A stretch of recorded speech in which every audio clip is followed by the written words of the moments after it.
topic of the stories: the most creative ways to make a man crazy without his knowledge. Story 1. Secret Manipulator. The office where Olivia worked had a fairly calm and routine atmosphere. Colleagues chatted during breaks, discussed projects, and celebrated holidays, but never showed any particular aggression or malice. One of the employees, Derek, decided to add some spice to the boring workdays. When Olivia went on vacation, Derek saw this as the perfect opportunity for his plan. He had always been known for his pranks and subtle sense of humor, although his pranks usually didn't go beyond jokes. This time, he had something more sophisticated in mind. During a lunch break, when the office was half empty, Derek plugged a wireless mouse into the back of Olivia's computer. This mouse was perfectly ordinary, but Derek added a special software component to it that allowed him to control the cursor on the computer screen remotely. He installed a program that allowed him to move the cursor and click on the screen without attracting attention. The first week went smoothly. Olivia, being on vacation, did not notice anything unusual, but soon Derek began his game. He slowly and carefully moved the cursor across the screen, causing strange and unnecessary actions. Sometimes, the cursor would start moving across the screen when Olivia returned to the computer from her lunch break, but more often than not, it happened at times when she was busy doing other things. Olivia first thought it was a mouse or system problem. She restarted the computer several times and even tried changing the mouse, but it didn't help. The errors continued, and Olivia became increasingly nervous. She was annoyed by the unpredictable movements of the cursor, which distracted her from her work and gave her the feeling that something was wrong. Derek watched her reaction from afar. He could see Olivia struggling to cope, her mood worsening, and her patience wearing thin. He began to realize that his prank was starting to get out of hand. Olivia became anxious and distracted, and she increasingly sought help from the IT department. When she approached her coworkers to ask for help, Derek heard her describe her problem. The cursor was behaving inappropriately, pop-ups were appearing, and no amount of tweaking was helping. She was becoming more and more irritated by the day, and her productivity at work had noticeably decreased. Derek was not going to stop halfway. He continued his game, increasing the frequency of interventions. The cursor would sometimes suddenly move to sections Olivia hadn't opened, click on random icons, and even launch unnecessary programs. This situation was driving Olivia to complete frustration. Soon, Olivia couldn't take it anymore and went to her supervisor, describing the strange computer problems that were interfering with her work. As a result, a technical inspection was initiated, and fortunately, the IT department discovered and fixed the problem. Story 2. The Secret Squeak Bill.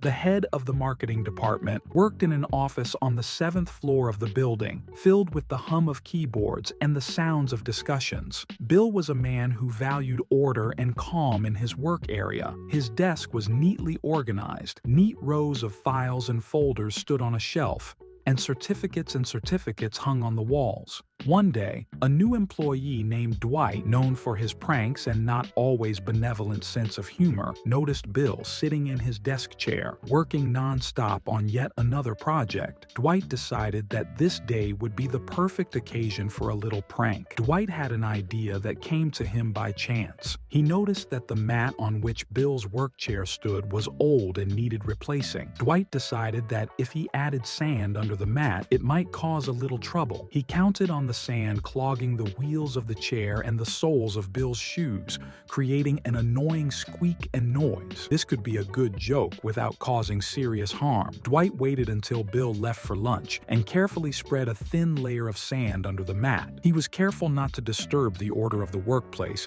and carefully covered his tracks so as not to leave any suspicion. He then returned to his tasks, waiting to see the result of his prank. The next day, just as Dwight expected, the sand was under the mat, and it all started. Bill returned to work, and the first thing he noticed was a strange creaking noise that occurred every time he moved his chair. At first, it seemed like a small thing to him, but as time went on, the noise began to annoy him more and more. Each time he moved around the office, the creaking became louder and more insistent. Gradually, the creaking became so annoying that Bill began to lose concentration on his work. He checked the wheels of the chair to make sure they weren't damaged, and even tried cleaning the mat, but nothing helped. The creaking wouldn't stop and became a background noise that made it hard for him to concentrate. He began to ask his colleagues if they could hear this sound, but everyone replied that they didn't notice anything unusual. Dwight continued to watch Bill's reaction from a distance. He could see how nervous Bill was,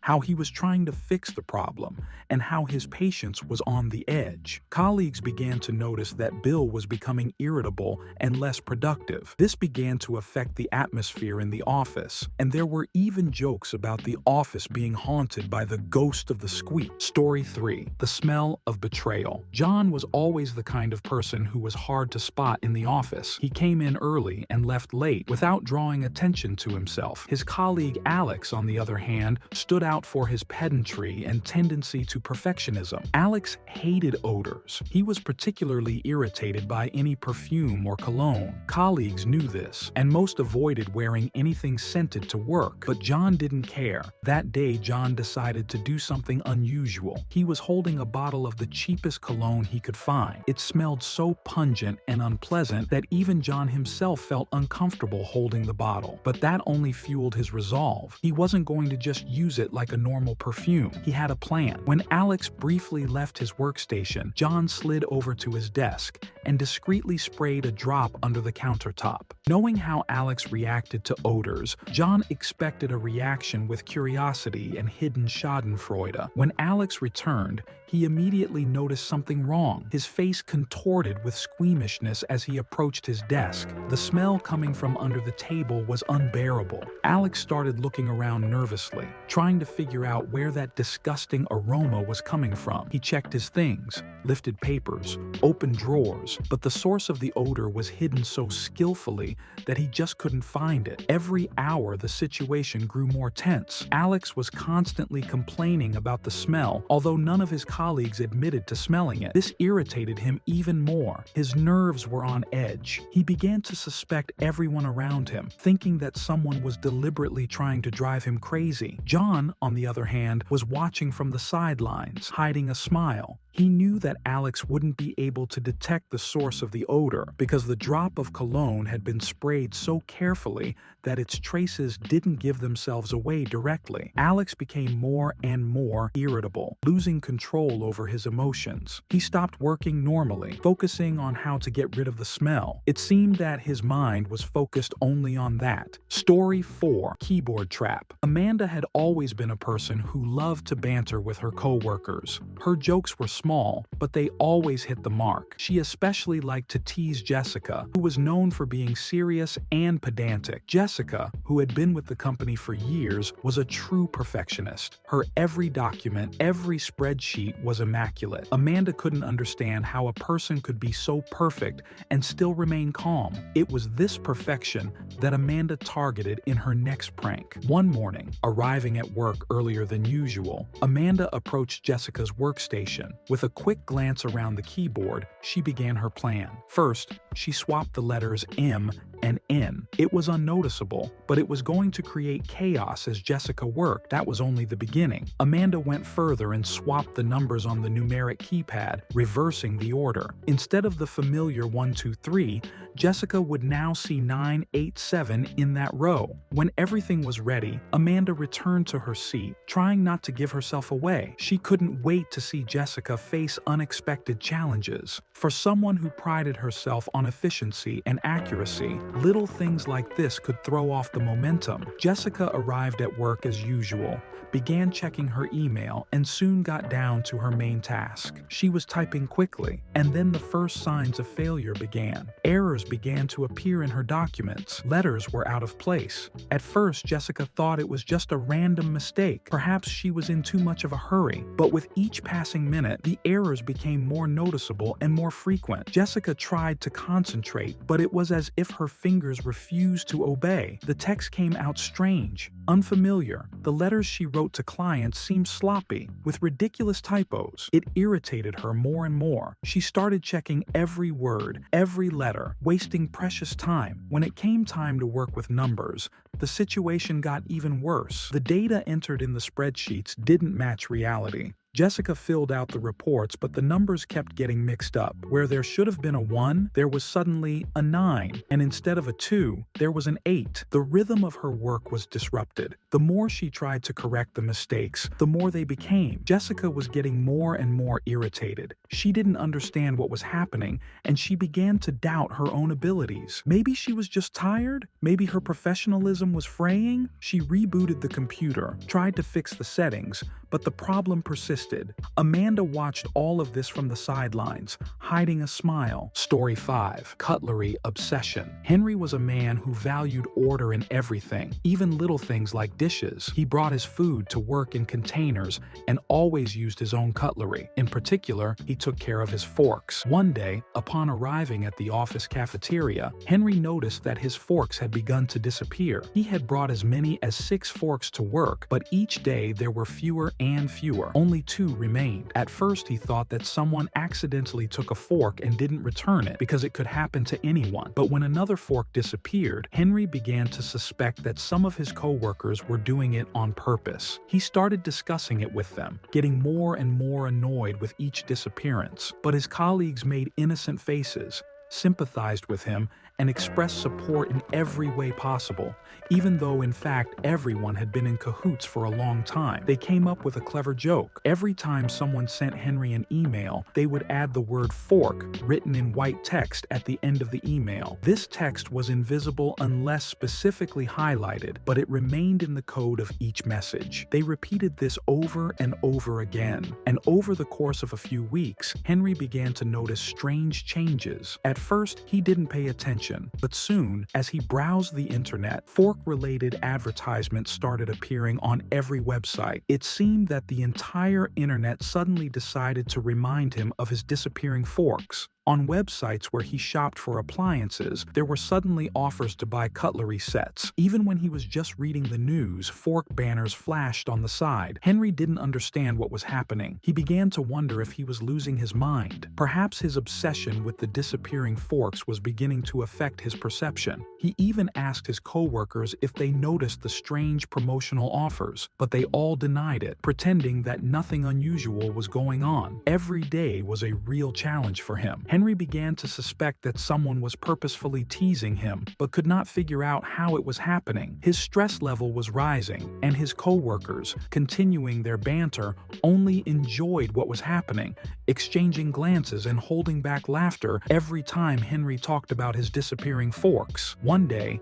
Henry spent an hour going through his mailbox settings, trying to find anything unusual. He even began to suspect that his account had been hacked and was now trying to drive him to a nervous breakdown. But no matter how much he searched, he couldn't discover the cause of these strange advertisements. Story 6. Obsession with caring. When Thomas heard his girlfriend say, "I'm done," he knew it was over. She walked away, leaving him confused, as if drawing a line under their past together. She didn't talk about the reasons, just stated, "It's too late to talk about it." Thomas was stunned. He couldn't believe their relationship had ended so quickly, with no chance to explain themselves or fix anything. But the strangest part began after the breakup. Every day she sent him messages. The first one was a simple, "How are you?" It confused him. Didn't she want to get it over with? But Thomas replied, thinking that perhaps she had doubts or something had changed. The answers, however, were perfunctory, almost indifferent. The next message was even more confusing. "Do you need anything?" It was a question as if she cared about him,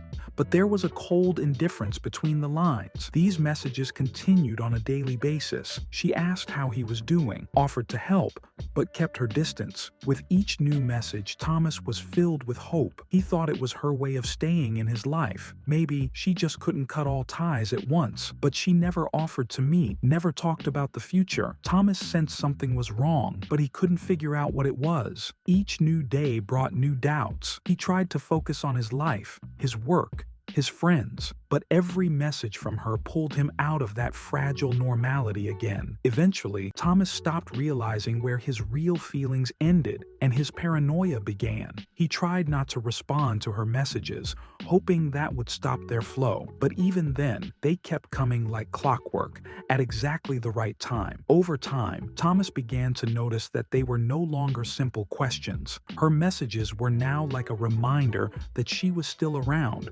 controlling his thoughts without even being physically present in his life. He could no longer enjoy the freedom because every day began with a brief question from her, and each day ended with the disappointment that there was nothing behind those words. Story 7. The Mirror of Your Doubt. James had always been an observer. He carefully watched how people reacted to the slightest changes in the behavior of their interlocutors, how their confidence crumbled under the pressure of something imperceptible. It became his little game to test how far he could go without using words, just a look. James wasn't specifically looking for a target, just a method. Look at one spot on a person's face while they're talking and see what happens. He started with his co-workers, those he encountered every day at work. Not everyone noticed, but there were those who were thrown off by his method. James didn't do it persistently, just occasionally shifted his gaze from the eyes of the person he was talking to his nose or chin. The interlocutor didn't pay much attention to it at first, but after a couple minutes, something would start to bother them. They would start fidgeting, running their hand over their face, checking to see if there was anything extra there. Every time someone would get upset and ask, "What's wrong with my face?" James would just pretend to be embarrassed, avert his eyes a little and say, "No, it's fine." But there was a slight doubt in his voice, as if he knew something the other person couldn't see. It was enough to cause panic to set in the man's mind. The conversation could no longer continue in the same way. The other person was confused, not understanding what was going on, and losing the thread of the conversation. James enjoyed it. He was winning, even if no one noticed. Over time, his games became more sophisticated. Now he used this technique not only at work, but also in everyday life. Store cashiers, waiters, even random passersby. No one was immune to his invisible influence. When meeting friends, he used the same technique. They would start asking strange questions, feeling uncomfortable, and laughing, trying to hide their unease, but their eyes would show bewilderment. But the best part began when James used this technique on his girlfriend Mia.